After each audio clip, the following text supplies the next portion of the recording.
өлшеусіз ерік жігермен батылданады. Бәлкім, бұл егделіктің белгісі де болар. Шынында да бұл онша шалғай кетпейтін болмыс. Күнәсі көп жастық дәуренін артта қалдырған жасамыстардың жүрегінің түбінде шүкіршілік жатады және артынан алды жақындаған сайын тәубаға бейімделе береді. Бұл да адам өміріндегі табиғи заңдылық. Адам үшін ең қажеттісі сенім болатын болса, бұлар айнымас бір сенімнің тұтқасына мықтап жабысқан, бәрінен үмітті жандар. Өскелең өрлігін көңіліне тоқ санайтын сабыры иелері. Тақуа топ намаздан тарағаннан кейін көбінде өздері өз баспаналарына бытыраушы еді. Бірақ бүгін жұп жаздырмастан биғажы өз ордасына таңғы асқа бастап кіргізді. Ас-су ұстайтындар мен атшылардың үйі ордадан ауаша тігілген. Қонақтар жайғасып болған соң, баяғыдан бері өміртай шаңырағының дәнін өзі басқарып келген зәмбі дастарқан жайғызды. Тамақты шолақ шабармандарға әлгі үйден тасытты. Осы келгендердің ішінде жат жаладан ешкім жоқ. Бәрі де ауыл адамдары екенін парлап шыққан зәмбі дастарқанды қоян жондап көтертпеді. Дастарқанның үстіне ірімшік құртты да шекер мәмпәзилардың қатарында айырым-айырым ыдысқа салдырып әкелді. Биғажының өзі үзбей жейтін сүйер асы, ыстық құймақ, қаймаққа араластырған талқан, женіт болатын. Бұлар дастарқандағы өз орнын тапты. Мұның сыртында тоңазған бағлан еті, қиялап тураған қазы-қарталар қоюды да зәмбі ұмытқан жоқ. Асқа қолын әдеппен созып отырғандардың бастың қанын таратып, жанды жадырататын қызыл күрең шайға қана бастағанын байқаған Өміртай. «Кәке», деді, дөң мұрын, боғрыл сақал, қызыл күрең адамға бұрылып, «тағы бір кісі жіберіп қоясыз ба?» Күле сөйлейтін Кәкіжан, келеді, асықпаңыз, дегенше болған жоқ. Боғрылдап қалған айыр сақалы бар, дембелче келген орта бойлы, басы басқа денесінен мелжемдірек, танау кең, астыңғы ерні салбыраңқы біткен, қарынсау, қаршыға көз, қарасұр жүзді Бықыш сәлем беріп үйге кірді. Бықышқа Биғажы мен Кәкіжан орталарынан орын берді. Алдартты ора бұта сөйлейтін, сөйлегенді мақал мәтел араластырып, күрделі ойды қысқа тақпақпен дәл түсірмесе көңілі дауа таппайтын осы Бықыштың Керей ортасында орны бөлек болатын. Сондықтан да Керей баласы көбінде сөз бұйдасын Бықыш шешен атағын алған осы адамға беретін. Әдетте сөзге тосын араласа бермейтін Бықыш бұл жолы отыра бере сөйлеп кетті. Сауыр ұстаған қойда арман жоқ, қажыға барған байда арман жоқ. Не еркек болып Мекеге бармадым, не қатын болып некеге бармадым. Сендер Құдайдың жолында кеттіңдер, мен Құланбайдың боғында кеттім. Құдайдың үйін көрген, түйе баққан араптың сыйын көрген өміш, мен сияқты дуасыз ауыз қайға жетіне жарайтын еді. Неге шақырттың? Кәнеки айтшы жұмысыңды, деді. Сөз үшінде, ел үшінде туған Бықыш едің. Мынау жұртбайдың жұртында шаған кегеннің бұтқанасын күзетіп жата береміз бе? Не табар ақылың бар? Өміртай, бір қиынға саларыңды күніңнің өткенінен ішіңнің кепкенінен сезіп едім. Таңнан жортқанның жолдасы қыдыр, жармайтынның жүрісі қыбыр. Көш бастап соныға ілінгің, топ бастап жолға білгің келген екен ғой. Мақұл, деді. Биғажының таңғы тауаптан кейін намазгерлерді өз ордасына бастаған себебін басқа қажылар міне енді ұқты. Сөйтсе, осылай істеудің де жөні бар екен. Бақыш анау Жамбылда жатқан Чи-Чыңчайдың көне таныс жергілікті адамдардың ішінен таныс таба алмай отырған неменің Бақышты көргенде екпетінен түсуі ғажап емес. Бұлай болғанда, жәдік жағының атап айтқанда биғажының тасы өрге домалады деген сөз. Үстімесе биғажы бола ма? Өміртайдың Бақышты оңаша шақырып, салмақ салып отырған себебі осыдан. Өміртай Бақыштан бір көйлек бұрын тоздырғаны болмаса, жас жағынан екеуі қарайлас. Албыртта аңғал жастау кездерінде ағайын арасының өкпе панасына құрық беріп, бір жағы Құланбайдың, бір жағы Байғараның жыртысын жыртып, шексе қалған кездері болған. Бірақ оны Итеңменнің ақылды бір кәриясы, Ізбайыр ақсақал ұшықтап әр екеуінде тыпыр еткізбей тастаған. Міне содан бастап екеуі бір төбеден табылып жүр.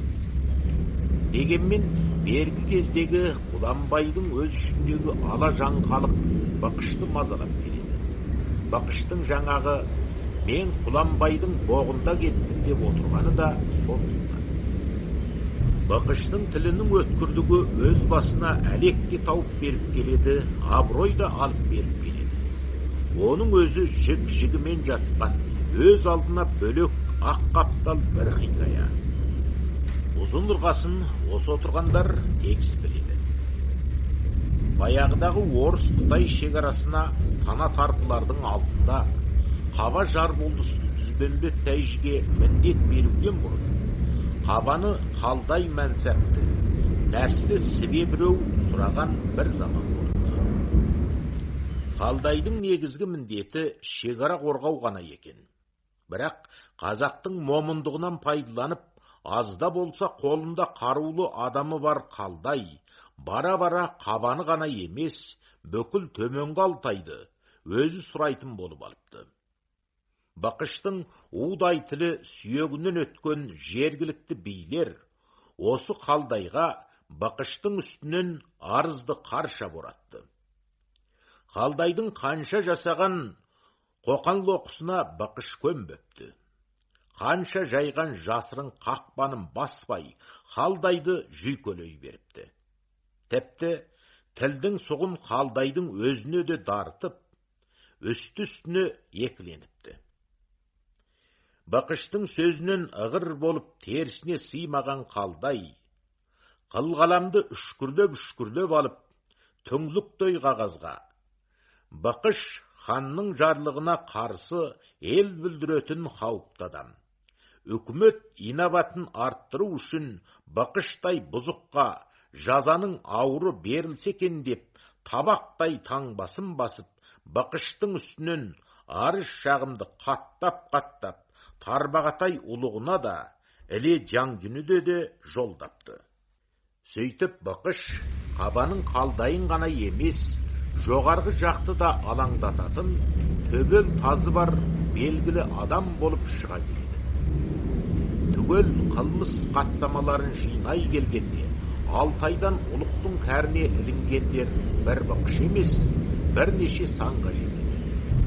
Үкімет тізгінін ұстап отырған әкімшілік адамдары қоғамның қауіпсіздігі үшін болмаса да, жеке мүддесінің қақты соқтысы үшін бұл жұмысты елеусіз қалдырмай арнаулы тексеруші шығаруды ұйғарады.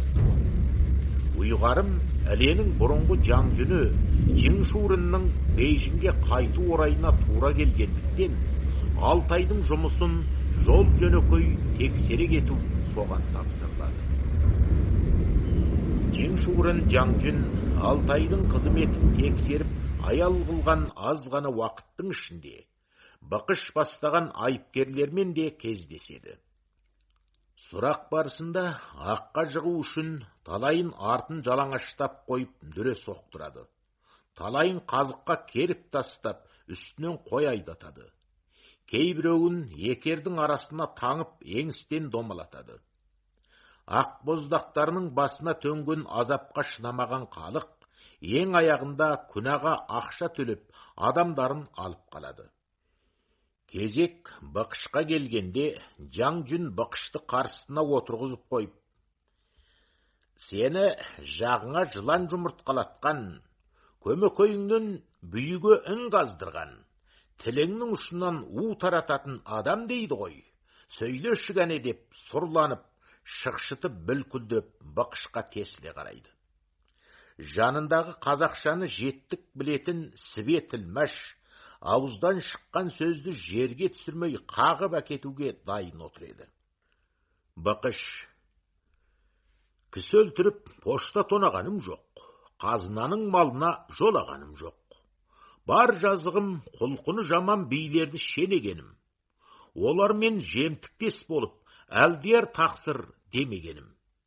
Мен пара жеп, бұрып айтатын билерді қусың деймін. Олар мені усың дейді.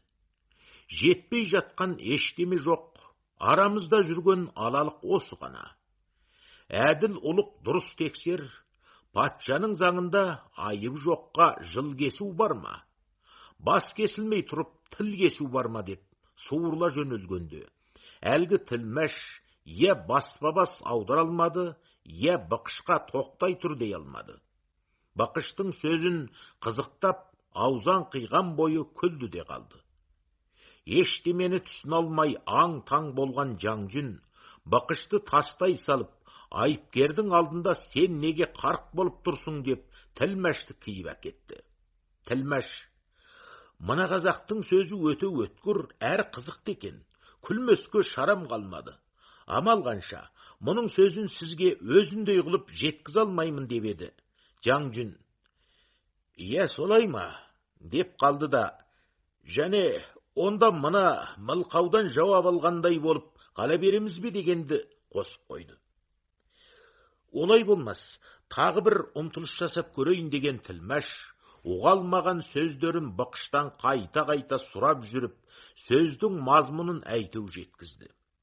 Сөздің мазмұнын енді түсінген Жаңжүн Бақыш ойының шыншылдығына, жүйелілігіне өзі де мойындады.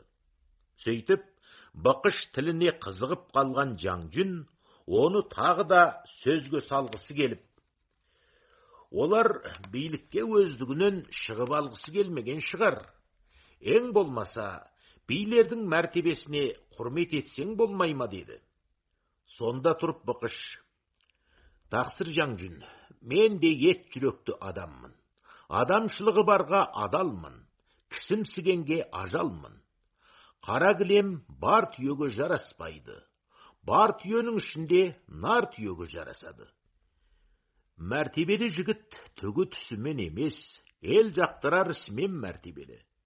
Кісіден кісінің несі артық, ақыл табар ес артық. Жұрт көңіліні жақпаған билерден бала тапқан қатын бес артық. Қанша құм жиғанмен тас болмайды, бас бола білген жігіттің бағына Бақыш қас болмайды деді. Бақыштың жүзіне тесіле қараған Жаңжүннің көңіліне түлкі күшіктей қалды да, сенің сұрағың осымен аяқтауы да мүмкін, бірақ аулыңа қайтпай, менің жанымда боласың деді. Жаңжүннің не ойлаған ойы барын Бақыштың өзі де білген жоқ. Обдаға қарай ат басын бұрарда, әйтеу Бақышты өзімен бірге ертіп алып кетті. Бақыштың артында тек шаңша борап көйлеген өсек қана қалды.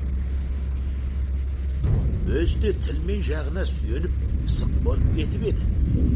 Көтере алмаған шоқпардың басқа тигені осы болғаны да.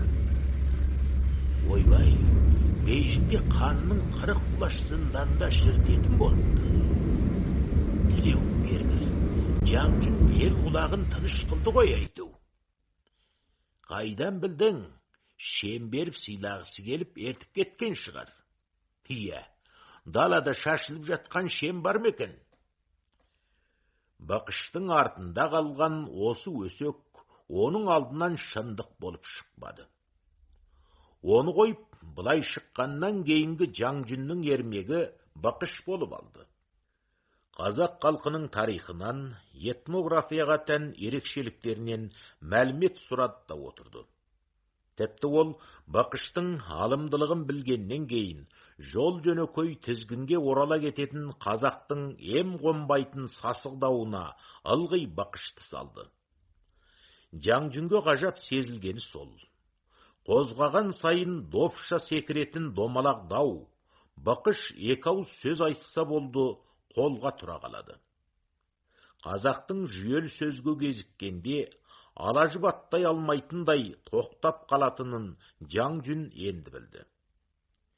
Өзінің көңіліне де түлкі бекер күшіктемегеніне көз жетті. Бітімі жағынан ебдейсіз Бақыш барған сайын дуалы ауыз сындарлы жігіт болып сезіле берді. Әттең, ханзу болып туған болса, орданың төрінен орын алатын жанның өзі болар еді деп, жең шуырын Жаңжүн Бақышқа, қазаққа қимағаны мен әйтеу бар мейірін оған төкті. Сол ерткеннен жаннан екелі тастамай отырып, қобда іс басқару орнында тұрған уәзір Чихыңның ордасынан бірақ шықты. Және Чихыңға, мынау қазақтардың ішінде алдына дау тоқтамайтын дуалы ауыз қара тілдінің өзі. Редегі шағында мұның үстінен қаба қалдайынан нағыз ел білдіруші деген талай шағым түскен еді. Осы жолы Алтай жұмысына арнаулы тексеру жүргізгенімде, ол шағымдардың жетпей айтылған сөз екеніне көзім жетті. Сол үшін осы жерге дейін ертіп келіп, қазақ халқының тарихы, ғұрп-әдеті жөнінде талай нәрсені сұрап ұғындым. Өзіне зәңгілік шем беріп, осы арадан қайтарамын. Сен Алтайға аман есен жеткізіп қой деп тапсырды. Сөйтіп, зынданда шіруге тиісті Бақыш ең ақырында қаракөк тасты шен көтеріп келді. Жергілікті билердің үрейленгені сонша. Өткенде осы Бақышқа бірдеме деп қоймадық бекен деп, көбінің арты қылпылдап, алдынан құялар түсті. Кеше ғана басына бұлтайланып, айдауға кеткен Бақыш бүгін аяқ астынан анау Жамбылда осынша халықты сарылтып жатқан үлкен ұлық Чыңшайдың ескі досы болып ұштаса кетті. Жігіттің желі оңынан шығайын десе оңай екен. Бақыш пен Өміртайдың түтіні бір шаңырақтан шығатын білетін билер. Әй, Өміртайдың бағы буыршынның қызыл тасқындай сабасынан асып тұрған бақ қой. Көрді отыр, ертең анау Бақыш бар керейден бұрын Жамбылға кіреді. Өміртайдың өзі Дулайтыда жантайғанда арт жағы Сарсүмбеде тиірмен тартқанын сонда көр. Осы сөзді билер қырам бойына ордаларын тігіп жатқандап айтқан болатын. Мінекей бүгін сол сөз шынға шықты. Осы күннің ертеңінде Алтайдың Ақбас құндызы мен Ақтөс бұлғының бойындарына тығып, Бақыш пен Кәкіжан Жамбылға жүргелі жатқанда, қайыстай қатқан екеу бір жойпан қараны Зузаның ортасына отырғызып алып, иықтарына көтерген бойы Биғажының есігінің алдына келіп тоқтады. Сөйтсе, Бақышты іздете жіберген Чыңшайдың кісісі екен. Бақыш даладан кезігіп, ой бәрекелді-ай, әуре болғандарыңыз-ай, өзімде ұлықтың құзырына кіру үшін қазір жүргелі жатыр едік деп, асығыс-үсігіс атына мінді де, жаңағы Зузамен бірге Жамбылға қарай қайқайды. Енді ақ ордалардың арасында Бақышқа үлкен ұлық өзі түсіп жүретін мәпесін жіберген еді. Кәкіжан екеуі соған отырып Жамбылға кетіпті деген сыбыс дүп ете түсті. Бәсе, айтып едік қой, үстімесі Өміртай болама дескен билер, естіген орындарында отырған бойы әншейін тұз жалағандай тамсанып бас шайқасты. Анау-мынау дегенімізбен Чихың да қасқа маңдай ұзын айдарлы, Зүршіт тұқымынан тараған Мәнжудың ұрпағы емес пе? Оның үстіне, Орталыққа төте қарайтын ерекше районының бас билеушісі Чеңчай дейтін мәнсәп көтеріп келіп отырған арнаулы мәпемен ғана жүретін құдіретті ұлық. Оны қойғанда, топырақ ұстап туып, жер бесік жөргөгінің 4/1 оранған әлемге әйгілі Чин ұлтының иісі сіңген, тәпті соның өзі болып кеткен көнімпаз Қарақоңыр.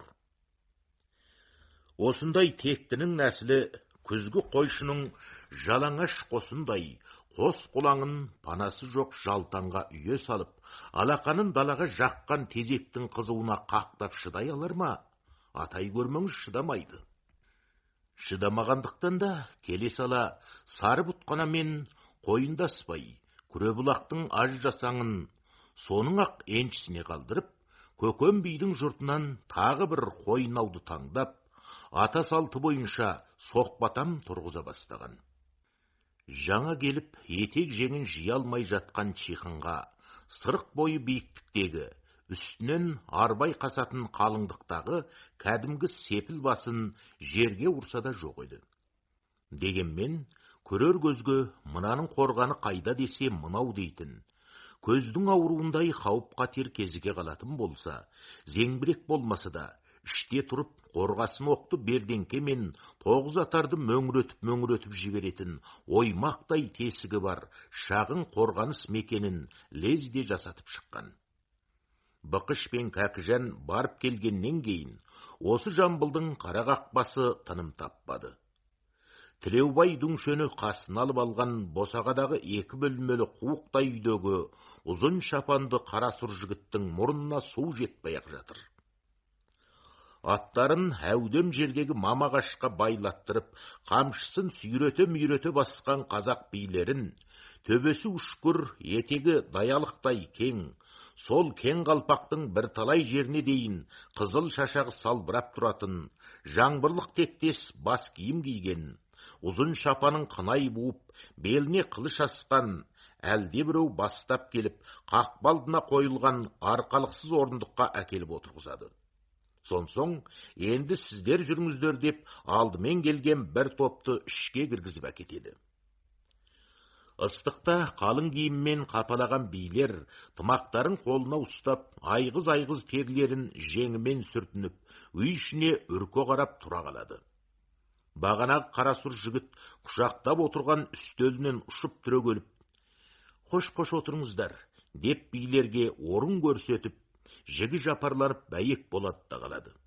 Билер разы болып кетіп, іштерінен, «Япырай, үлкен ұлық болғанда, нағылған кішпейіл жан, Құдай тілден сұқтан сақтасын. Мынау бір керейдің бағына келген адам ғой», деп, қолындағы тымағын тізесінің үстіне қойып, жалп етіп отыра кетеді. Сонсоң, билердің көзі шу дегенде қарсысында отырған адамның қақ төбесінде бұршақтың үлкендігіндей мұтуалласы бар, басымен бас қылып киіп алған қара торғын кепешіне түседі. Оның маңдайындағы бармақтай ақ шүберекті көріп, жарықтықтың төбесі мен маңдайындағы шені онша көрнекті емес екен. Ода бір кішіпейілділіктің белгісі-ау деп, іштей разы бола қалады. Одан кейін үстел үстіндегі 4 бұрыш сия сауытты көрген. Айдың тұяғындай таңбасы болады деуші еді. Дәуле болса мынау сол таңба ғой деп ойлап болғанша, қарасұр жігіт сия сауыттың қақпағын ішке түскен асықтай шалқасынан түсіріп, мысқазыққа шаншып қойған жүн қаламды суырып алып, әлгі сия сауыттың қақпағына жанып жібергенде, «Біздің молдалар қауырсын қаламмен жазушы еді. Мынауын қағазға былқылдаған бірдемені төндіріп барады ғой» деп, «Не көріп отырмыз» дегендей кірпіктерін қағып жібереді. «Кәне, әуелі аты жөндеріңізді мәлім етіңіз» деді. Біз пәленбай рудың адамдарымыз. Мен сол рудың үкірдайымын. Атым Бәленбай. Мына кісі болса сол елдің дүз басы деп, бір тоқтағанда, қарасұр жігіт көлбіреген ұзын жеңін сол қолымен ашына келтіріп ыңғайлап алып, жаңағы жүн қаламмен жоғардан төмен қарай сүйкей бастағанда, «Аузы бісмілләсіз, теріс қалыс жазып жатқаны, тегі кәпірдік-ау» деп, имандары 40 кез көтеріліп таңырқай қалады. Бірнеше күн болса да қазақ билерінің мінез құлқымен сырлас болып қалған Қарасұр адам, тағы не айтасыңдар дегендей билерге тесте қалғанда барып, Тілеубай дүңші сөзді жөнге салып жіберді. Ой, Чыңшайдың сыбағасы деп әкелген бірдемелерің болса, алдымен мынаған хаттатып шоттатасыңдар. Сонсоң бұл оны көтеріп, ана Чыңшайға жолығатын есіктерде отырған дая саяларға апарады. Олар мақұл көрсе, ең түптегі бас билеушіге мәлім етеді. Чыңшай болған адамның Құдай көңіліне қанағат беріп, болады екен кірсін десе, сонан кейін әлгі көп есіктен өтіп барып, іздеген ұлықтарыңның алтын дидарын көре аласыңдар. Әрине, әр істің жол-жосын, ебі болатын, құрғақ аяққа неке жүрмейтінін өздерің де білесіңдер ғой. Тіпті оларды қойып, мына отырғанның өзі де бармақ жалап қалмаса, алғашқы босағаны оң аяғымен аттамаған келіндей барлық істен көңілсіздік шығады дегенде. Билер іздеген адамының бұл емес екенін, оның әлі алыс жерде жатқанын сонда бар бұғады да.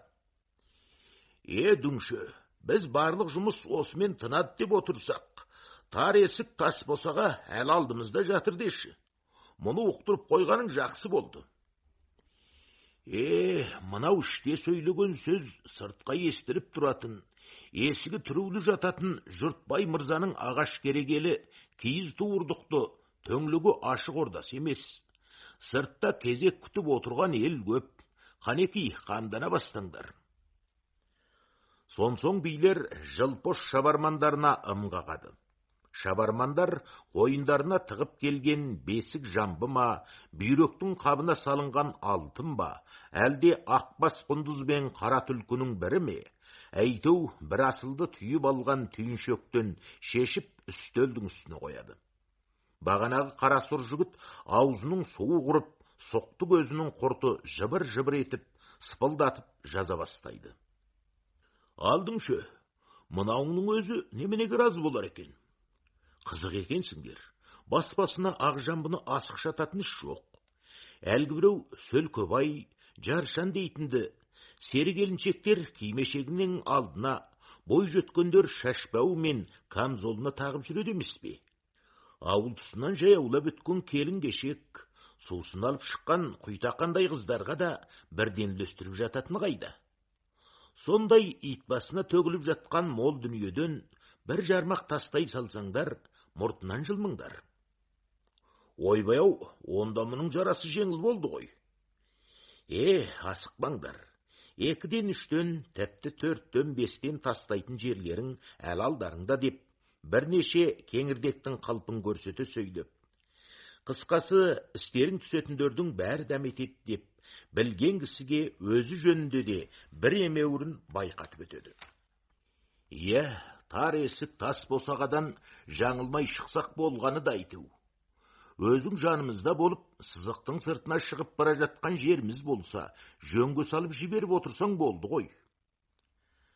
Дүңше мен билер осылай тіл табысып жатқанда, жаңағы қағылез Қарасұр жігіт, атан өгіздің бауырынан үйектеп алған қайыстай, ұп-ұзын қызыл қағазға арбақай-сарбақай жазумен бірдемесін жазып жатады. Сонсоң әлгі заттарды үлкен мыс табаққа тізіп, оның бетіне құлпырып тұрған әсем жібек жабады. Ең үстіне әлгі адамның аты, әкелген сыйлығы жазылған қызыл қағазды қояды. Сонан кейін билердің мынау сіздің сыбағаңыз деп үстелге қойған бірер шаршасын асығыс-сүгіс қойнына тығып алып, мен оралғанша сіздер осы жерде тосып отырасыздар, деп табақты көтеріп тұра жөнеледі. Осы Қарасұр жігіт әлгі Тілеубай дүңші айтқан өткілектерден өтіп, басұлықтың кіруіне болады деген рұқсатын алып қайта оралғанша Сарылғанның әкесін сонда көр. Тоса-тоса іші кепкен билер қалғып-шұлғып жоқтан өзгені ермек қылып отырадай келіп. Қызыл шашақты үшкір қалпақ киген шеріктер есіктен қайта-қайта жылтыңдап маза бермейді. Олар есікті тықыр еткізіп ашқан сайын селк ете түсіп отырған билерге, сонда Төлеубай дүңші: «Мыналар бекер жылтылдап жүрген жоқ. Бірер тесік тымпыр тастай салып, қызығын көрмейсіздер ме?» деп ақыл береді. Бұлардың жарымай жүрген пендекенін қайдан білейік? Біздің көзімізге бәрі шетінен ұлық болып көрінеді деп, сылдыр еткізіп, екі тымпыр лақтырып жіберсе, әлгі байқұстар қағып алып, бас иіп шығып кетеді. Онда, міне, қолтығы кен қазақтың қойыны толған ақшекенін бұларға осылай танытып қою керек деп, Төлеубай дүңшенің қабығанып қалады. Чеңшай сіздерді қабылдайтын болды. Қамшыларыңызды, жандарыңыздағы пышақ, шақпақтарыңызды осында қалдырып, өздеріңіз жүріңіздер деп, Қарасұр жігіт қайта оралғанда, билердің жүрегі атша тулап қоя береді. Қуанғаны, үрейленгені белгісіз, бет әлпеті күлді бадамданып, көрден тұрып, Құдай алдына баратындай, іштеріне иманын үйіріп жан таласады. Ақыры аруаққа сыйынып, Төлеубай дүңші мен Қарасұрдың бастауында сыртқа шығады. Салауаты онша асып тұрмаса да,